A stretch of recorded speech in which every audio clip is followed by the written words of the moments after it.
Chers amis des internets, bonjour! Et tout d'abord, une bonne année à vous, bonne année 2024. Voilà, c'est la première vidéo de l'année, donc on commence cette année avec un unboxing et une installation de cartes graphiques et d'alimentation sur le PC de l'atelier. Voilà, je suis un peu limité en termes de puissance graphique pour les montages de mes vidéos.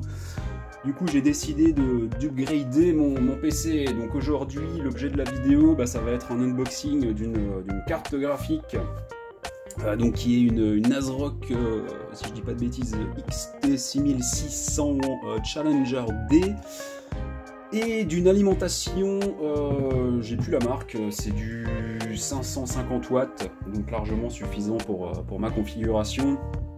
Donc voilà, donc sans plus attendre, eh bien on va ouvrir ce joli carton qui m'a été livré par une entreprise de livraison express qui n'est pas si express que ça, et donc par l'entreprise LDLC.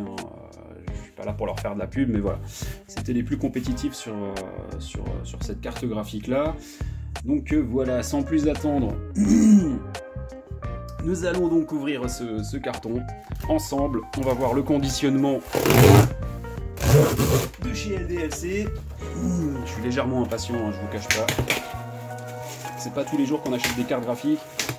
Alors bon, on n'est pas sur une carte graphique à 2000 €.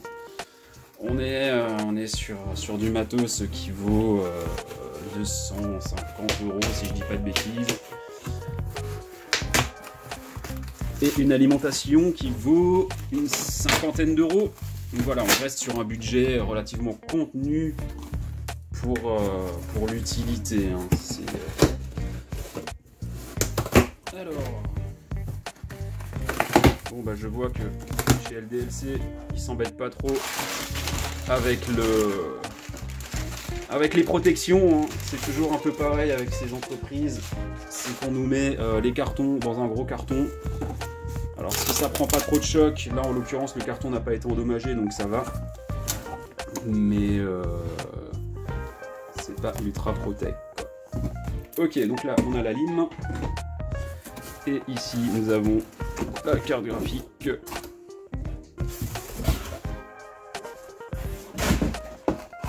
Alors par quoi on commence? Là, je pense qu'on va commencer par la carte graphique.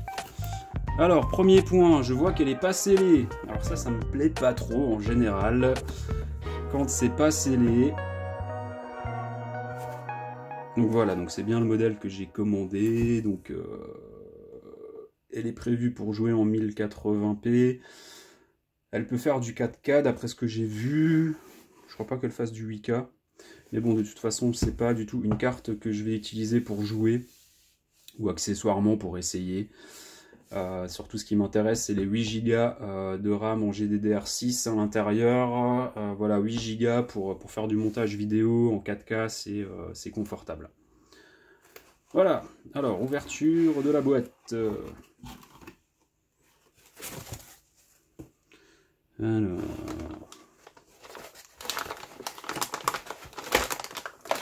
qu'avons-nous?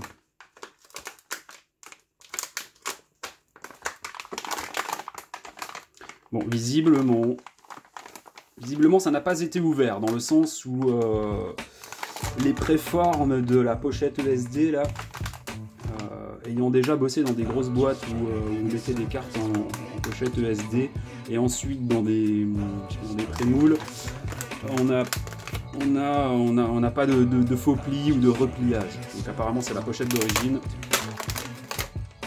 Alors, on n'a toujours pas de stickers de sécurité, donc c'est difficile de savoir si une carte a été déjà ouverte ou pas.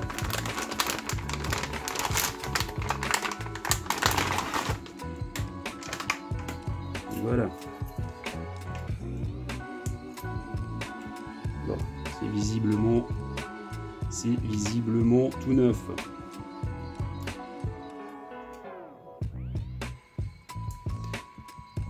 Alors, nous avons dessus du DisplayPort, de l'HDMI, du display et du DisplayPort. Donc il y a 3 DisplayPort, donc c'est bien pour faire du triple écran. On peut même faire du quadruple écran, visiblement, avec. Donc voilà, bon, c'est tout neuf, donc voilà. Unboxing concluant chez LDLC. Les cartes n'ont pas été pré-manipulées avant. Ok, écoutez, bon point. Donc nous allons la réserver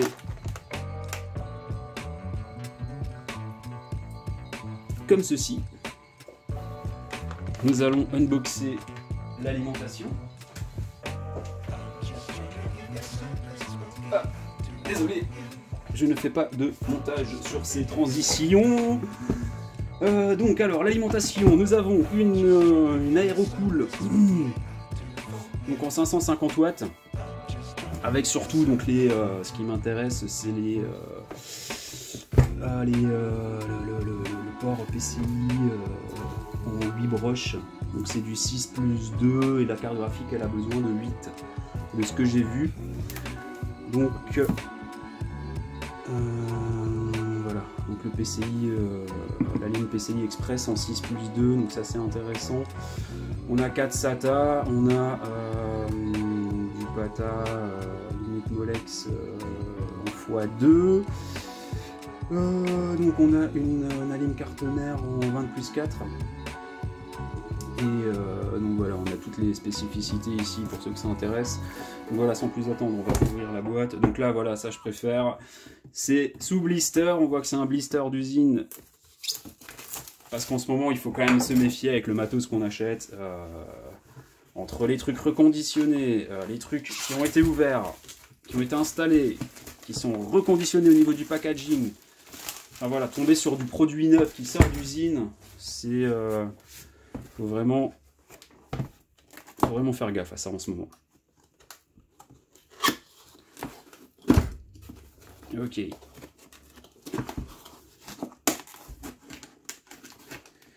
Bon, si la lime est aussi solide que l'emballage, ça présage un futur agréable. Ok, donc la petite carte qui va bien. Ici, nous avons... On a les vis avec en plus pour l'installation dans le boîtier. Bon, c'est une lime qui n'est pas ultra lourde en soi, hein. Bon, c'est que du 550 watts. Donc en soi, voilà, on ne va pas s'attendre à une multitude de condensateurs très lourds. Alors il y a plusieurs versions, j'ai vu sur Stalim, si vous avez une tour un peu ouverte, vous pouvez la choisir avec des LED. Bon bah voilà, alimentation classique, hein. C'est une alimentation au premier prix. Alors on voit à l'intérieur, je vais vous déporter l'éclairage sans tout faire bouger.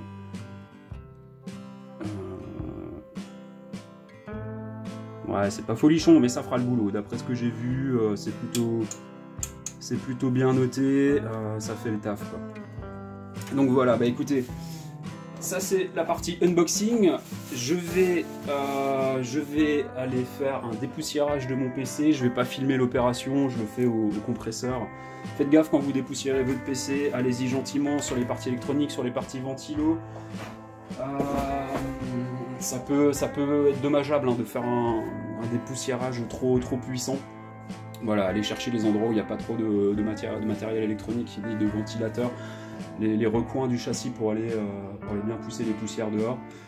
Et puis bah, je vous reprends tout de suite pour l'installation, donc dans la configuration avec le cable management, et puis éventuellement je ferai une vidéo, donc une fois qu'elle est installée, je vais screenshotter les vidéos donc des tests de cette carte, et puis bah, le montage de cette vidéo sera fait donc avec cette nouvelle carte graphique. Voilà, allez, à tout de suite. Ok, nous voilà de retour. Donc le PC a fait sa petite cure de jouvence des poussières, donc il est prêt à être upgradé comme on dit. Alors bah, on va commencer dans un premier temps par débrancher tout ce qui concerne l'alimentation. Bon, comme vous voyez, j'ai pas un cable management complètement fou, hein. C'est efficace, c'est pas très beau. Donc, alors pour dépluguer donc toute la partie alim, on va commencer donc par l'alimentation de l'ACM.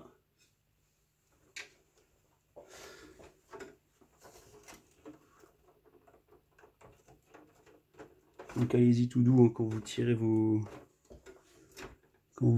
broches.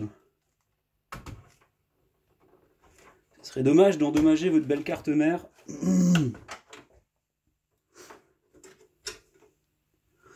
Alors là je passe derrière la lime SATA ici. Alors vous savez quoi, je vais dépluguer tout ceci. Hop, pour un accès plus facile. Voilà.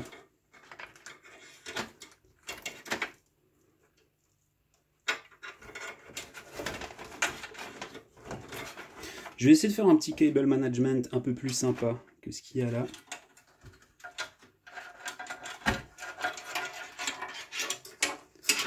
Bon, comme on peut le voir, j'avais une Alim, la fameuse LC420H que tout le monde a.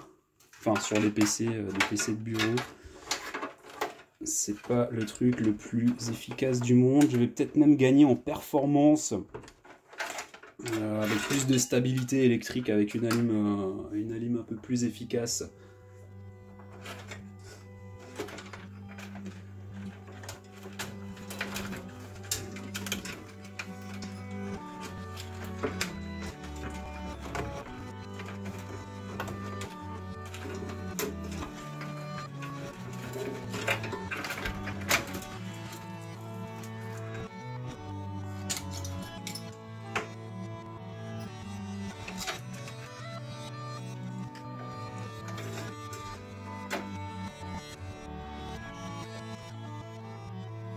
Okidoki, donc là on est sur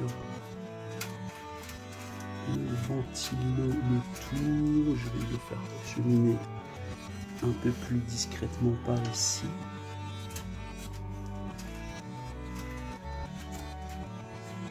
Voilà. Alors, qu'est-ce qui nous manque? Bon, bah, niveau Alim, on est bon. On est bon, on peut tomber donc notre ancienne Alim et on va tout de suite remettre la nouvelle dedans.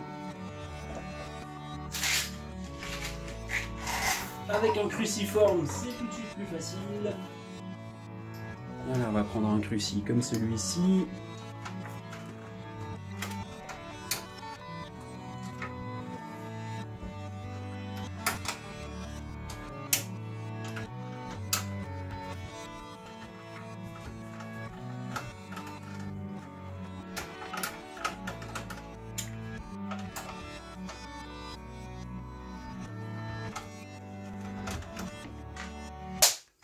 Ok, ça commence bien, on perd les vis.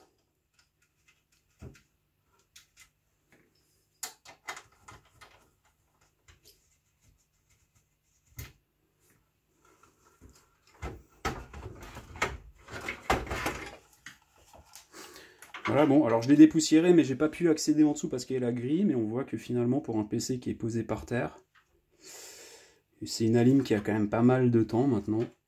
Je vois les condensateurs à l'intérieur qui sont pas gonflés, c'est plutôt propre. Elle a bien fait le taf. Elle a bien fait le taf. Donc c'est une 420 watts max, sachant que dans cette configuration, si je dis pas de bêtises, j'ai un i5 9600K quelque chose. Donc c'est pas non plus le processeur le plus performant du monde.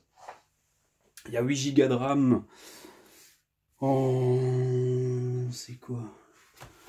C'est de la Corsair, mais... qu'est-ce que ça nous dit? Ah, je vois pas bien, j'ai pas mes lunettes, je sais pas si c'est de la DDR5.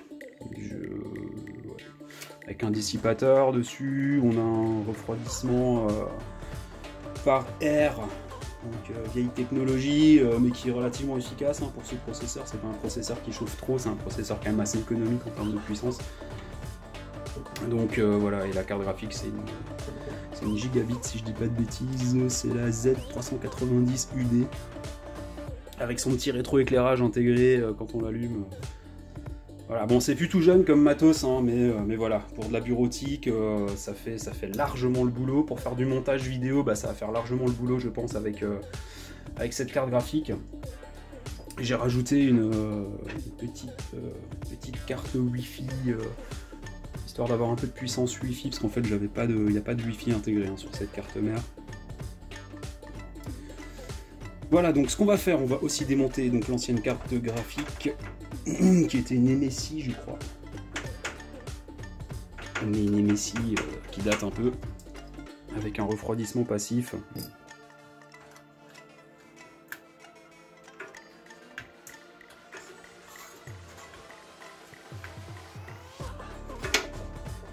Alors, c'est comment le système sur...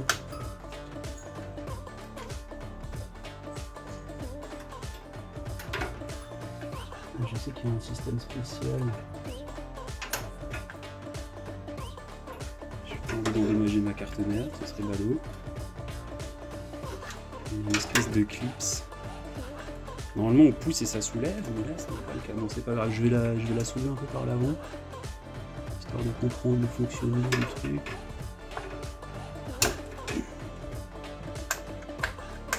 Ouais, mais en fait c'est un fonctionnement classique.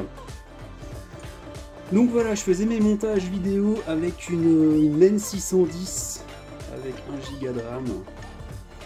Donc voilà, pas étonnant que je galérais.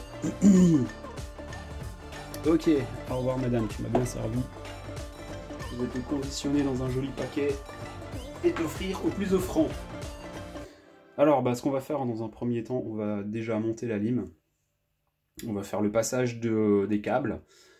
Et puis ensuite on va installer la carte graphique et puis il sera prêt pour être démarré.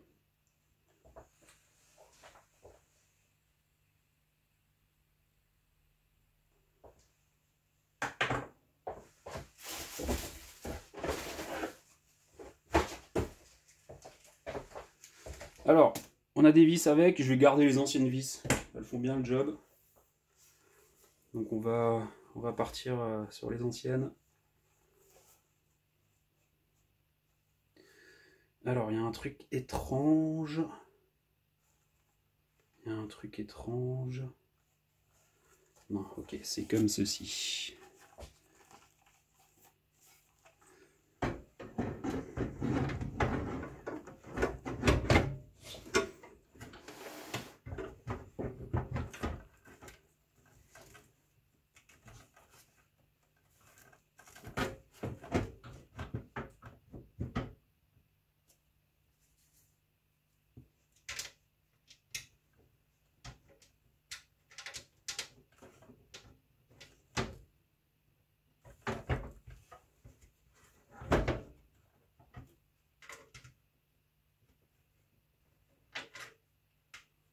Non, forcément, c'est tout neuf. Donc les peintures empêchent un peu le visage. Le visage aisé. Premier montage. Dépucelage des emplacements. Comme dirait l'autre.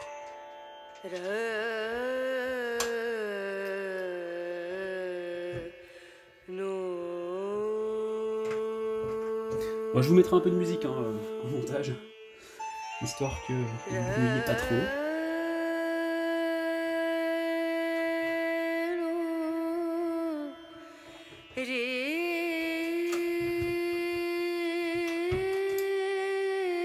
Alors les emplacements des trous-trous. Pas tout à fait les mêmes.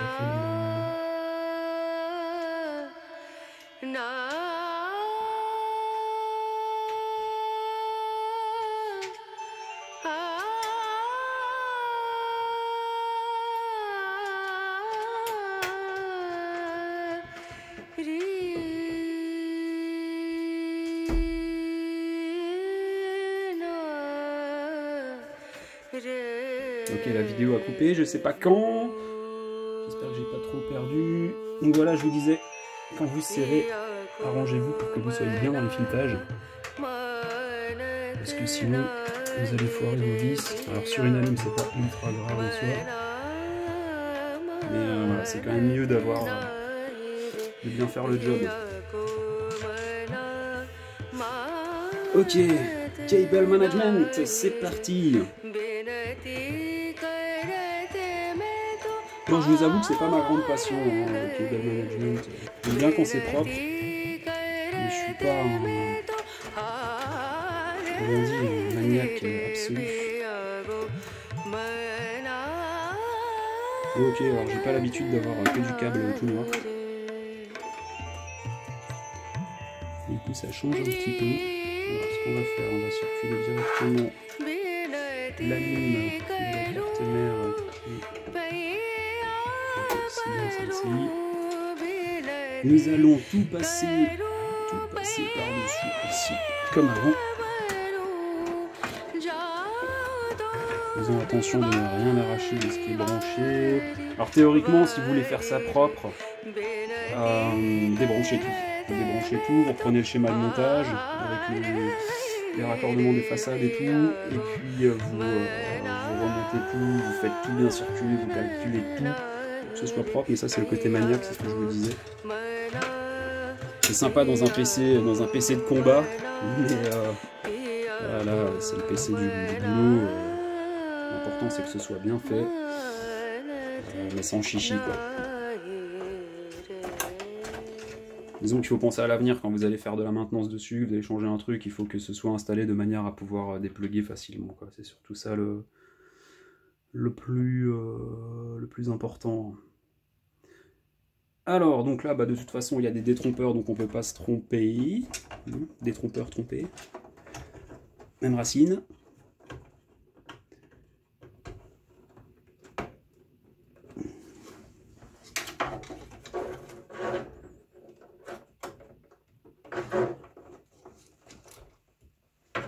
Alors, ce qui est assez bizarre avec cette carte, c'est qu'elle a été installée donc sur un... C'est un boîtier qui n'est pas forcément adapté, du coup, ici, en haut. Là, on a une vis avec un plot en dessous, et on n'en a pas du tout dans le coin. Ça veut dire que ici, tout cet emplacement, là, il est posé sur rien du tout. Donc, il faut faire gaffe quand vous poussez... si vous avez la même config que moi, quand vous poussez la lime dedans, maintenez la carte avec...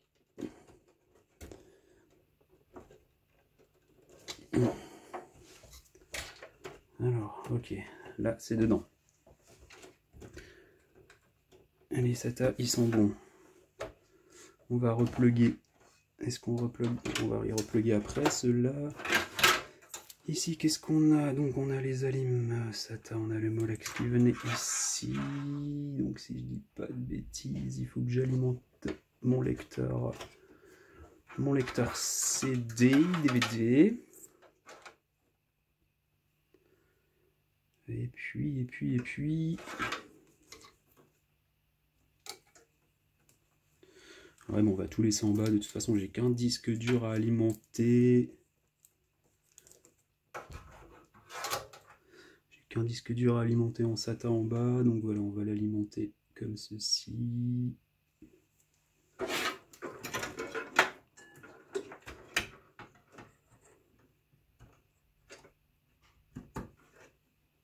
Voilà. Vous voyez rien du tout, je vous décale ça. Ici, bon, on va laisser les câbles apparents, on n'a pas trop le choix. Ça fait un gros bloubi-boulga de câbles. Et là, normalement, on va pouvoir récupérer. Donc là, c'est le 4 plus 2. Alors, il est où le 4 plus 2 de la carte mère? Non, là, ils sont là. Là, c'est les 8, donc ça, c'est la ligne carte mère qu'on va laisser donc au-dessus. Ici, donc, on a la partie basse SATA Molex qui reste comme ceci. Et ici, on va récupérer donc... Non, j'ai double. C'est laquelle la PC Express? Alors attendez, je vais juste vérifier une chose.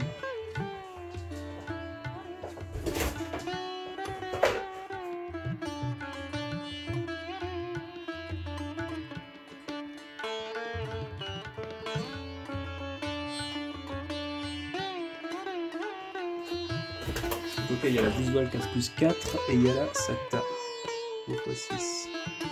Donc là, ça c'est la 4 plus 4 et donc celle de la carte mère, la 4 plus 6, c'est celle-ci. Donc voilà, on va la laisser comme ça. La 4 plus 4, j'en ai pas besoin techniquement.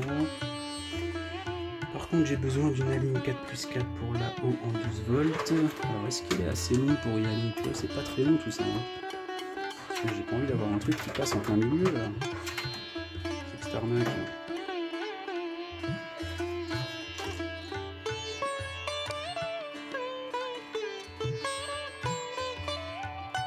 mais j'ai pas le choix. J'ai pas le choix, donc là ouais un peu bof hein, parce que moi comme vous voyez donc ma 12 volts est là-haut et je suis obligé de faire passer ça en plein milieu quoi. Il n'y a pas assez de câbles. Donc ben voilà, c'est pas GG.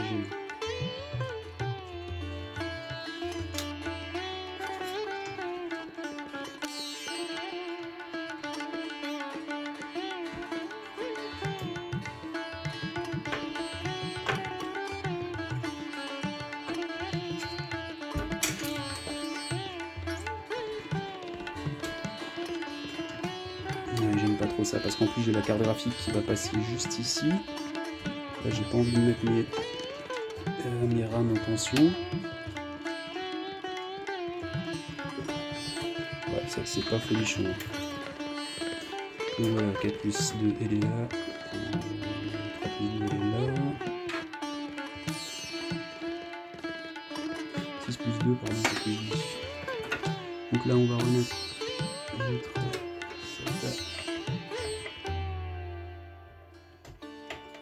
je sais plus dans quel sens c'est. Bon c'est pas grave, on peut changer d'emplacement, on nous en voudra pas. Et celui-ci qui est en fait le disque dur qu'on va remettre à l'emplacement ici. J'espère qu'il va booter. Je sais plus exactement où était branché le disque, mais c'est pas très grave. Puis on relance le billet. Alors là vous voyez le câble passe devant le ventilo, c'est complètement nul. Qu'est-ce que c'est que cette histoire? Ce que je vais faire, je vais le faire circuler ici. Voilà, là ça passe à peu près. Voilà, c'est vraiment pas GG comme histoire. Ok, donc là, bah écoutez, tout est bon. Les alignes sont bonnes. Là, qu'est-ce qu'on a? On a du RAB pour du SATA. On va aller cacher quelque part là-bas. C'est vraiment pas beau comme cable management, hein. Vous voyez le gros paquet qui est là-haut, c'est vraiment horrible. Mais bon, on fera avec, hein, tant que ça fonctionne.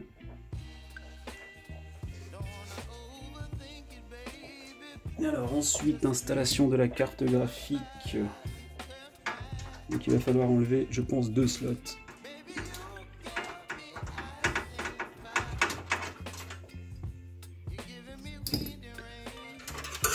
Voilà.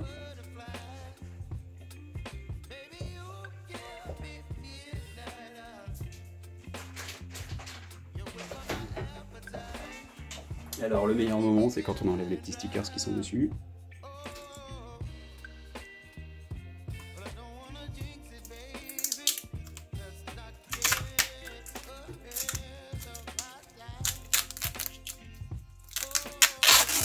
Bien collé, hein.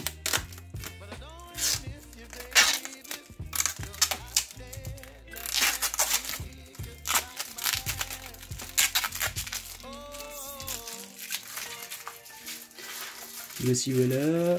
Alors techniquement, c'est les seuls stickers qu'on a ici. Il y en a encore un. Ce sera le plus visible, c'est celui-ci. Voilà, faut bien les enlever, hein. C'est important pour la dissipation thermique. Donc là, on va enlever la petite protection de notre plug. Là, j'ai ma vidéo qui s'arrête, donc on reprend donc à l'installation de la carte graphique en espérant qu'elle passe dedans. C'est vraiment tout pile, j'avais pas checké ça à la longueur. Je pensais que j'avais beaucoup de place dans ce boîtier, c'est un boîtier assez grand quand même.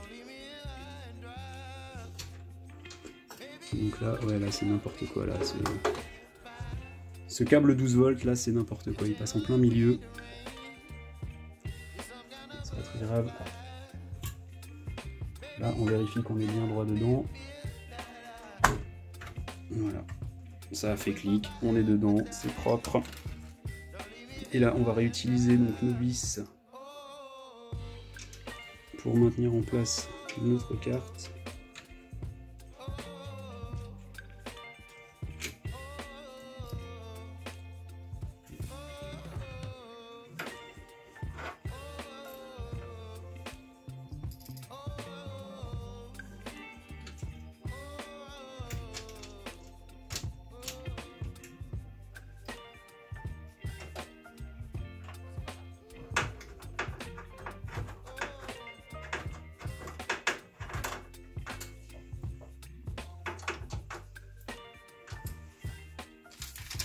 théoriquement, il me reste encore une vis. Celle qui maintenait la carte graphique précédente. Qui, bien entendu, s'est fait la malle. Ah non, elle est là. La voici, la voilà.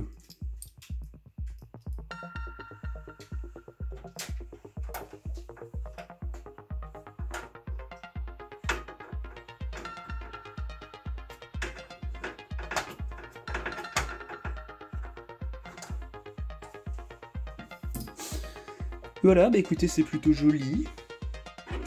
Pour quelqu'un qui n'a pas l'habitude d'avoir des PC fous, avec du refroidissement liquide, des trucs pas possibles. Pour mes petits montages vidéo, ce sera carrément pas mal. Donc, on va réinstaller le capot. Non, l'alimentation de la carte. Alors, où est-ce que je l'ai mise? Je l'ai planqué. J'en l'ai planqué. Donc c'est du 6 plus 2 qui nous donne du 8. Se met comme ceci. Avec les détrompeurs, donc c'est par en haut. On va lui donner la bonne forme pour éviter les pré-contraintes. C'est chiant en attention. Une fois que c'est ensemble, on envoie tout dedans. Et clic. Clic. Bon bah voilà, on n'est pas trop mal. On n'est pas trop mal sur la config. Alors on va remettre le capot.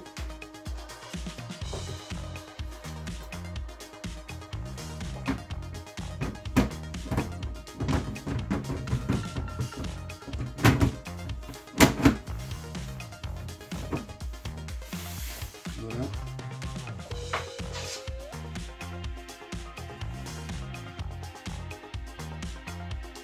Alors avant de remettre le capot, quand j'ai dépoussiéré avant, il y a un petit truc qui s'est barré.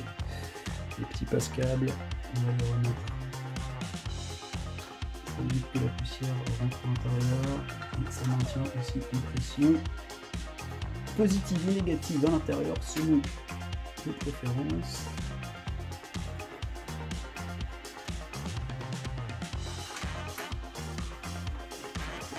Et ben voilà, on n'est pas trop mal.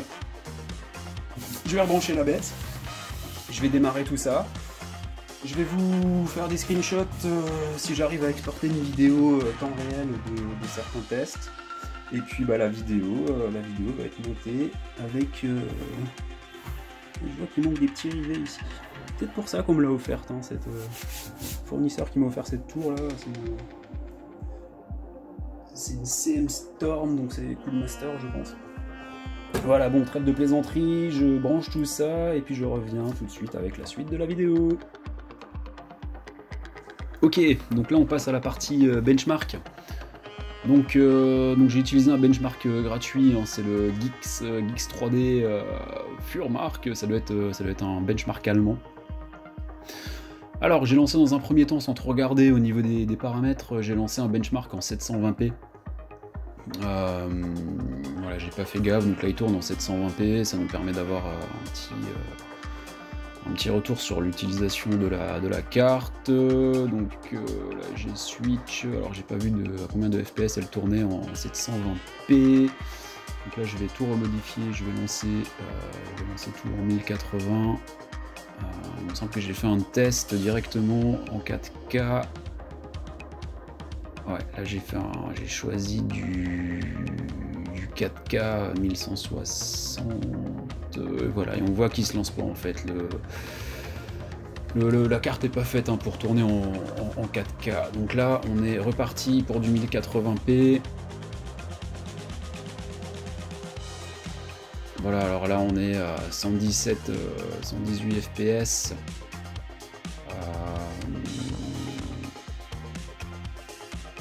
Donc pour du 1080p, donc après analyse on est dans les valeurs, hein. On va arriver rapidement donc sur la page de résultats. Alors je sais pas trop combien de temps j'ai laissé tourner le bench.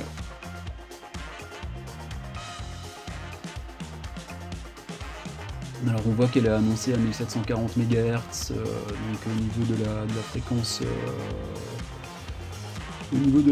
fréquence, c'est quoi? C'est de la RAM, donc 8 Go de RAM qui sont sur la carte graphique, si je dis pas de bêtises, donc voilà, elle est cadencée à 1740 et j'ai pu m'apercevoir qu'elle tournait bien à cette vitesse.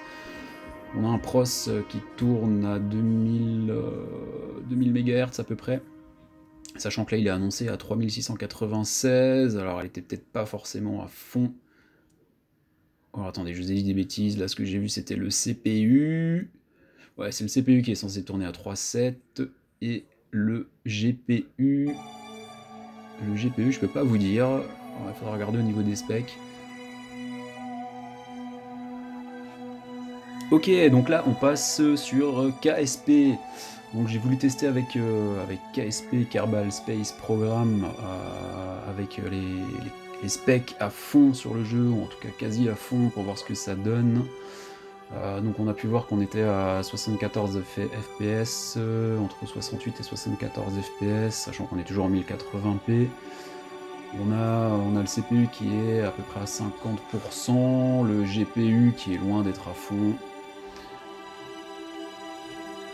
Voilà, là je suis en train d'essayer d'afficher donc le retour des infos sur l'écran, mais j'ai pas encore la main avec le logiciel AMD, donc du coup ça n'a pas fonctionné. Voilà, on va se prendre un petit peu est-ce que ça donne. KSP. Alors bon, c'est pas transcendantal, hein, c'est KSP, c'est un jeu qui a quelques années, en termes visuels, de la 3D qui ressemble à du dessin, mais c'est plutôt fluide. C'est plutôt fluide. J'ai testé un lancement en dehors de l'enregistrement. Le terrain est fluide, on peut afficher absolument la totalité des objets du terrain en distance de vue.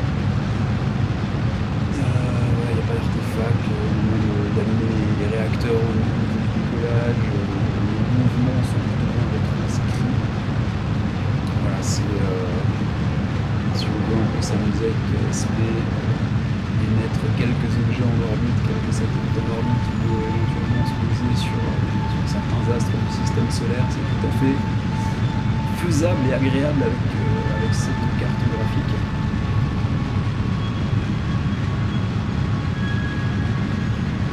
Voilà, on voit que c'est fluide.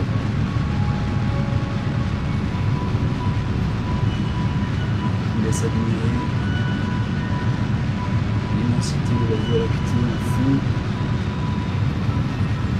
une planète Terre qui n'est pas très bien modélisée, clairement. Voilà, on voit que les effets de curseur sont ce qu'ils doivent être. Après, je sais pas si on peut monter, je sais pas si KSP il est prévu nativement pour tourner en 4K. Je pense que 1080 on est vraiment au taquet. Enfin je dis ça, je sais pas du tout, peut-être aussi finalement.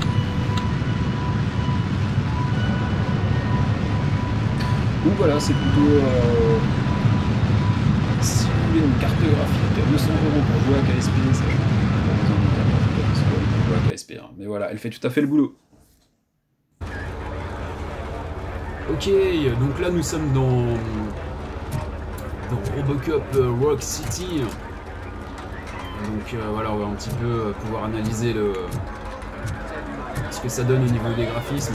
On voit qu'on a on tourne à peu près à 55-60 en FPS.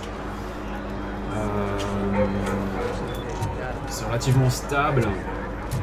Alors en termes de graphisme, j'ai mis les paramètres d'autodétection sur la carte.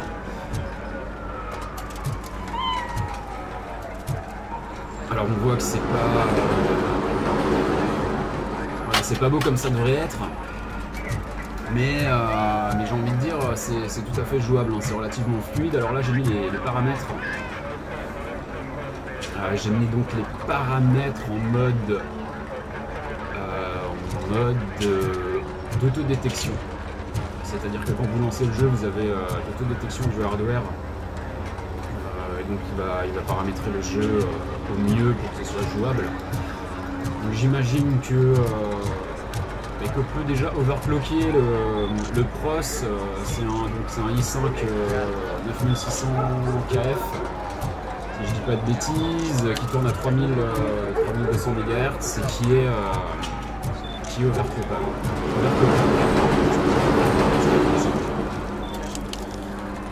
Donc voilà, en boostant un petit peu, je crois que la carte graphique est overclockable aussi. Donc là j'ai les paramètres.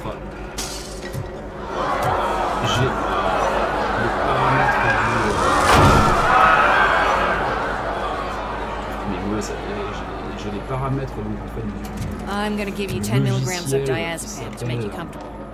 No, don't be cheap, honey. Make Comment it double. s'appelle-t-il? Je vais le lancer de nouveau. Et j'ai pas envie de vous dire de bêtises sur le logiciel. C'est AMD Software, c'est Adrenaline Edition. En fait, c'est le logiciel AMD qui fait devant le bâtiment de Chanel. Et donc là, je switch sur notre enregistrement. Ok. Donc eh bien, on va pouvoir tout de suite continuer la vidéo. Alors, donc 3, 2, 1, je lance la grande vidéo. Et donc, maintenant, ça commence. Alors donc oui, je vous disais que tout est overclockable, donc on peut aller chercher des paramètres d'affichage un petit peu plus poussés sur cette carte. J'étais en mode qualité, si je dis pas de bêtises, et en mode qualité, voilà, ça c'est l'affichage qu'on a en mode qualité. Sachant qu'on peut pousser les paramètres en mode performance pour avoir plus de fluidité dans le coup, donc le mode performance il sera un petit peu plus tard dans la vidéo. Donc là, voilà, on va un petit peu jouer, on va un petit peu avancer, on va voir ce qui se passe au niveau de la fréquence d'affichage. On voit que c'est tombé à 47. C'est sûr, on n'est pas sur du 60 fps, mais c'est pas trop dégueu. Là c'est quand même une cinématique. On a une température de GPU qui est à 56 degrés. The police want us to release the hostages. So no hard feelings. Au niveau de l'horloge du CPU, on est à 1740 MHz, donc il tourne à fond. Hey, you can't go in yet. We need to wait for the reinforcements. Reinforcements have arrived. I knew you'd say something like that.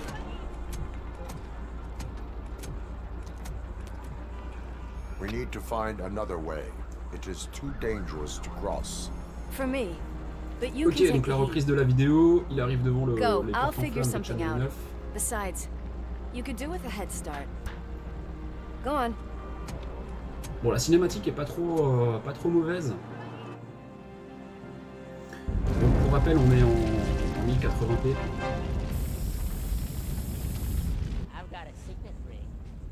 C'est une carte graphique qui fait pas de 4K. Hein. J'ai dit des bêtises peut-être au début de la vidéo. Elle n'est pas du tout adaptée pour ça. Par contre, elle peut faire du montage vidéo en 4K. Elle est capable de tourner relativement vite pour faire les montages. Maintenant voilà, cette vidéo va être montée avec donc Power Director, donc je suis pas sûr que ce soit un logiciel qui soit très performant avec l'AMD. Peut-être que je me retourne dans d'autres logiciels. Voilà, je vous donnerai les impressions après le montage, soit en texte, soit en reprenant une vidéo. Après un pré-montage que je rajouterai à la fin du montage.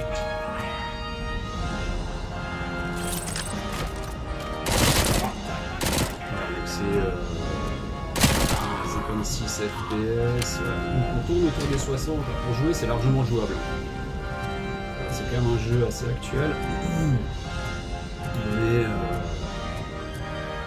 quand même bien touffu au niveau du graphisme, j'ai envie de dire, au niveau des textures. Il y a du ray tracing qui a l'air pas mal fait.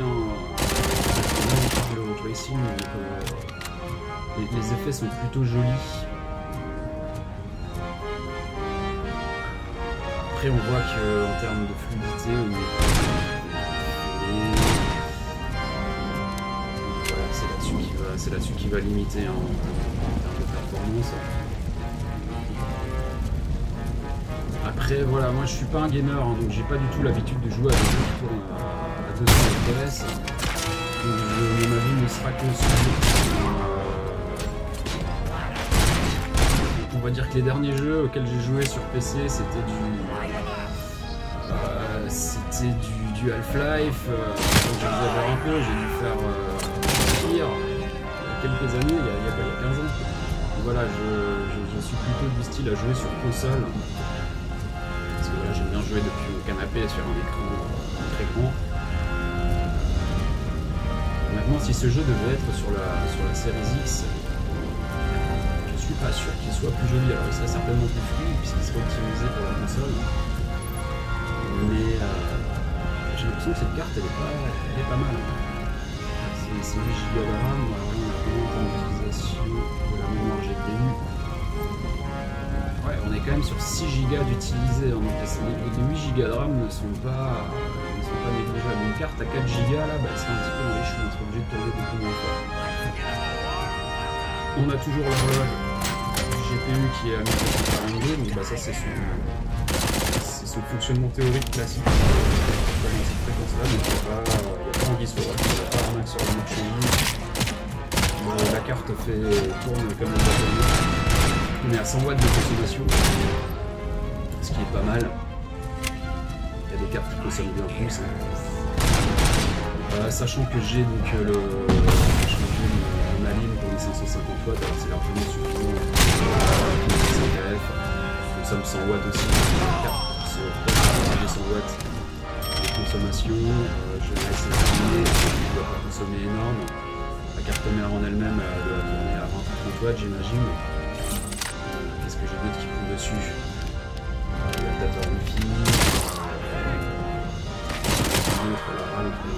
Mais voilà, je pense qu'on doit être à 350 watts d'utilisation sur la totalité du PC, donc on a une marge assez confortable pour ce genre de configuration. Sinon, si vous avez des configurations beaucoup plus gourmandes, si vous avez un i9 la dernière génération, alors je sais pas à quel point ils sont gourmands, si vous avez du Ryzen ou autre, il faut voir la consommation déjà du pros, la consommation de tous les périphériques que vous avez sur votre carte mère. Tout ça, c'est à prendre en compte quand vous allez ajouter une carte graphique dans le calcul de la puissance nécessaire à l'alimentation. Après, une alimentation de marque est beaucoup plus stable en termes qu'une alimentation qui fera peut-être 600 watts, mais en premier prix. Sera beaucoup plus stable au niveau des débits, en termes d'alimentation de sortie. Il n'y aura pas trop de fluctuations, donc ça, l'électronique préfère quand c'est stable. Voilà, donc là on avance un petit peu dans ce Robocop Walk City. Alors là on passe dans une autre phase de jeu, donc on est en intérieur, les décors sont beaucoup plus restreints. On le voit tout de suite à la fréquence d'affichage, hein, c'est un petit peu plus fluide, il y a moins de... Alors au niveau de l'utilisation de la mémoire du GPU, on est toujours sur 6 Go, 6 Go 6. On se rend compte que les niveaux charge, il y a quand même pas mal de détails à charger. Au niveau des détails, c'est relativement propre. Je trouve que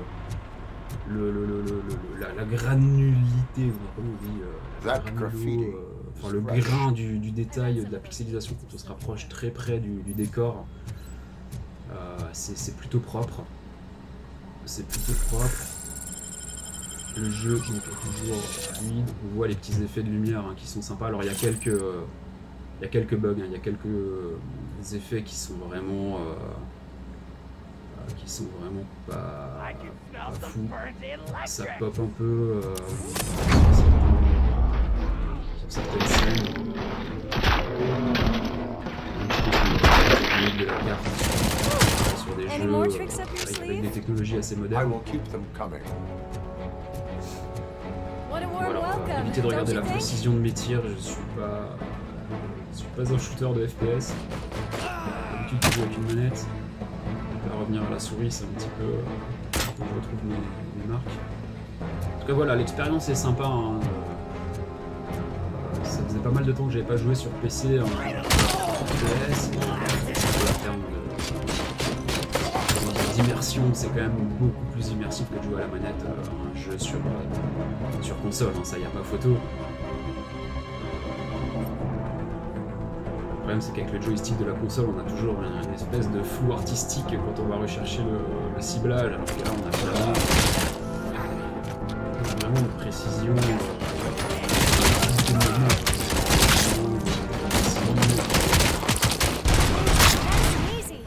voilà, l'immersion est quand même un cran au-dessus sur PC, hein.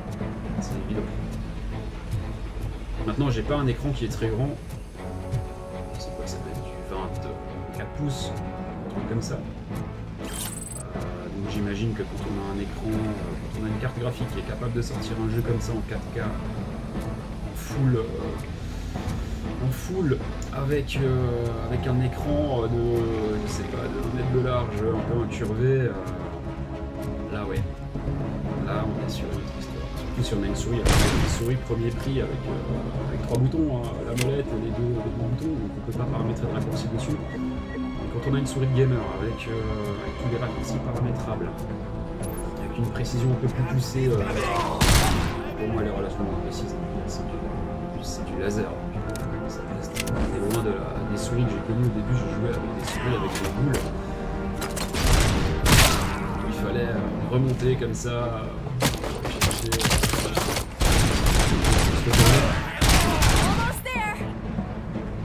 Donc là voilà, pour le vieux que je suis, c'est un petit peu une révolution de voir que mon vieux PC entre guillemets avec une carte graphique, avec 16 Go de RAM, GPU qui a quand même quelques années maintenant, qui n'est pas le meilleur GPU du monde, hein, ça reste un i5 5600KF. Finalement, c'est pas moche. Alors, c'est pas moche, ça reste subjectif. C'est moi qui joue, j'ai pas du tout l'habitude de voir beaucoup que ça. J'imagine que ceux qui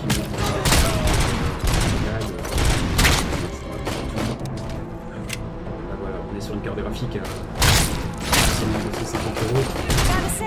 C'est quand même un budget, vous allez me dire. Finalement, elle est quand même capable de lancer du Rock City à 70 FPS. Selon moi, c'est un jeu qui demande quand même pas mal de ressources, hein. J'ai pas trop joué à d'autres jeux, mais je le vois au niveau des textures, au niveau des lumières, au niveau de tout ça, c'est quand même, j'ai l'impression, un jeu qui demande pas mal de ressources. Donc là, je crois que c'est à ce moment que, donc on a vu qu'on est en 1920 par 1080, donc l'upscaling, il y a un upscaling prédéfini dans le jeu pour du AMD FSR 2.2. Donc les graphismes ont été personnalisés puisque j'ai mis l'autodétection. Alors là, Epic, je sais pas s'il y a au-dessus ou en dessous, j'ai pas du tout testé, hein. J'ai lancé le jeu comme ça avec l'autodétection. Je me suis pas du tout amusé à peaufiner les réglages. J'imagine qu'on peut un petit peu monter tout ça.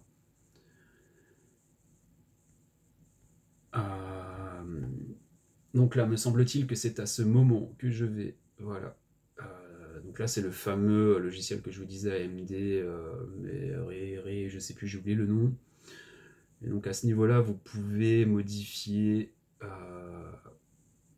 donc les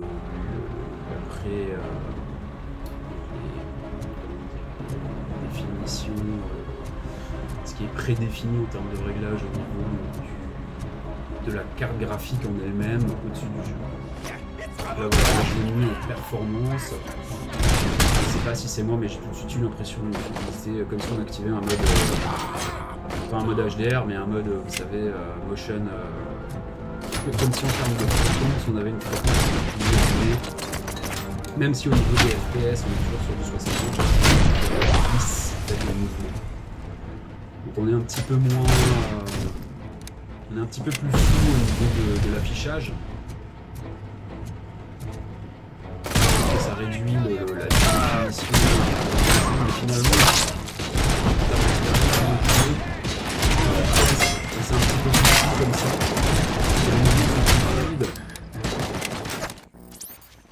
Je préfère après, je trouve ça plus jouable. Voilà, j'ai pas une exigence très poussée en termes de définition. Du coup, pour moi, qui est de la vieille école, c'est relativement, c'est mieux. Voilà, donc l'expérience est finie pour Robocop Rock City.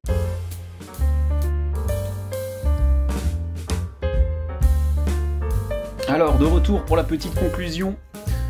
Donc concernant l'encodage et l'utilisation sur le logiciel de montage, donc sur Power Director, voilà, alors j'ai dû faire un premier essai qui n'était pas très concluant en export, donc en fait une seconde produite, c'était une seconde de temps de traitement.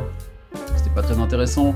J'ai le pros, donc le pros principal qui tournait à 100%, le CPU, enfin le GPU qui était pas pris en compte en fait. C'est-à-dire que le logiciel Power Director ne prenait pas du tout en compte la carte graphique, et donc c'est seulement après un deuxième essai que j'ai vu qu'il y avait un petit truc à cocher, donc un espèce de boost qui utilise le processeur AMD. En fait, c'est un truc sur Power Director, il bosse avec AMD directement et apparemment ça fonctionne. Donc là pendant l'export, j'ai réussi à passer à 0,5 secondes passées pour une seconde produite. Donc c'est-à-dire que pour une vidéo d'à peu près 55 minutes, je suis à 30 minutes de temps de production. Donc voilà. Écoutez, la vidéo est finie. Merci d'avoir regardé. J'espère que ça vous aura renseigné. Je vous dis à bientôt. Salut!